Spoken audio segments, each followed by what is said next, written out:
Hello friends, मैं विवेक आपका अपने चैनल स्टडी विद विवेक में स्वागत करता हूं। दोस्तों, आज हमारी ये तीसरी क्लास है जिसमें हम क्वेश्चंस को कवर करने वाले हैं। केंद्र तथा राज्यों के बीच शक्तियों के विवरण के लिए भारत का संविधान 3 सूचियों को प्रस्तुत करता है। निम्नलिखित अनुच्छेदों में से 2 अनुच्छेद शक्तियों के विवरण को विनियमित करते हैं, तो वह कौन से हैं? तो ये अनुच्छेद 245 तथा 246 है। इसका राइट आंसर है ऑप्शन ए। संघात्मक राज्य में केंद्र व राज्य की शक्तियों में परिवर्तन किया जा सकता है। इसमें परिवर्तन किया जाता है संविधान संशोधन द्वारा। इसमें परिवर्तन किया जाता है संविधान संशोधन के द्वारा। ऑप्शन सी राइट है। संघात्मक सरकार का निम्न में से कौन सा आधार है? तो केंद्र व राज्यों के मध्य संबंध। इसका राइट आंसर है ऑप्शन डी। संघात्मक सरकार का आधार है केंद्र व राज्यों के मध्य संबंध। संघात्मक शासन में पाया जाता है संघात्मक शासन में पाया जाता है संविधान की सर्वोच्चता और लिखित व कठोर संविधान। ये दोनों राइट आंसर है, इसीलिए ऑप्शन सी राइट है। 1 और 2 ये दोनों सही हैं।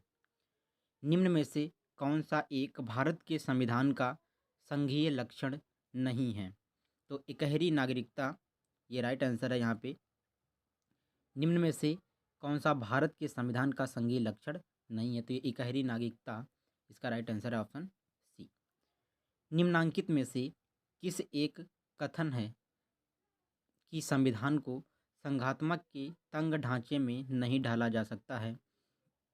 तो ये किसका कथन है? तो ये कथन है बी आर अम्बेडकर जी का।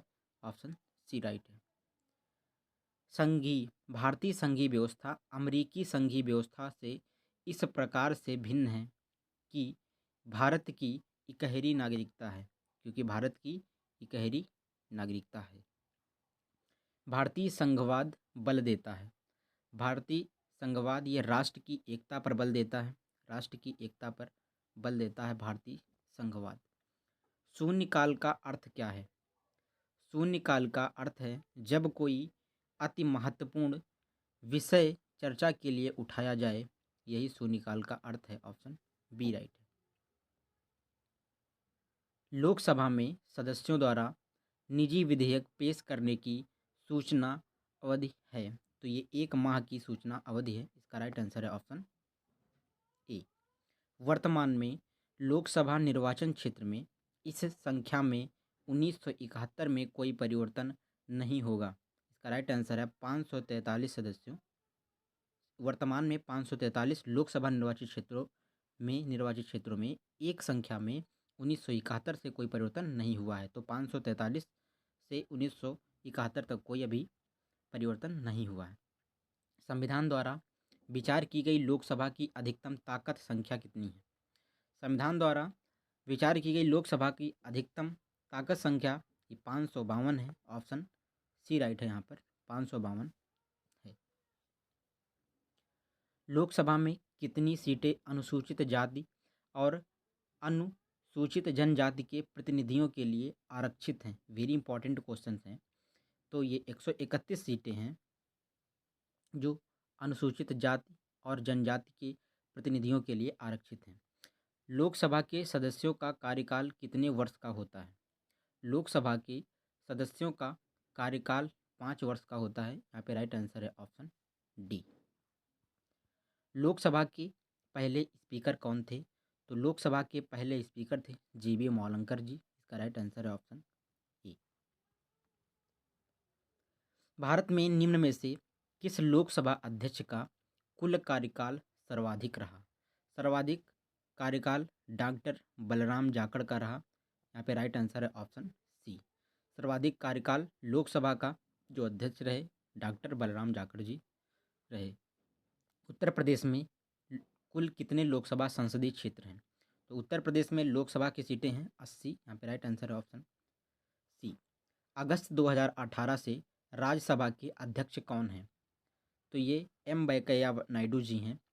वर्ष 2018 से राज्यसभा के अध्यक्ष। निम्न में से कौन सी राज्यसभा की शक्तियों में से एक है? तो कौन सी एक है? यह संघ सूची और समवर्ती सूची में शामिल मामलों पर कानून बनाता है। यह धन विधेयक या गैर धन विधेयक पेश और लागू कर सकता है। ये बिल्कुल गलत है। यह कराधान बजट और वार्षिक वित्तीय विवरणों के प्रस्ताव को मंजूरी देता है। ये भी गलत है।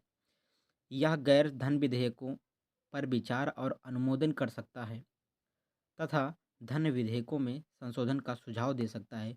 ये बिल्कुल राइट है। यहाँ पे राइट आंसर है ऑप्शन सी। भारत विश्व का विशालतम लोकतांत्रिक प्रजातंत्र है।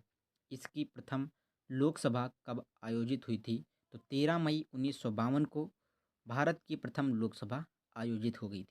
दोस्तों, अगर अभी तक आपने हमारे चैनल को नहीं सब्सक्राइब किया है तो प्लीज़ सब्सक्राइब करें, शेयर करें और कमेंट करके हमें बताएं आपके इसमें से कितने क्वेश्चन सही हुए। जय हिंद दोस्तों।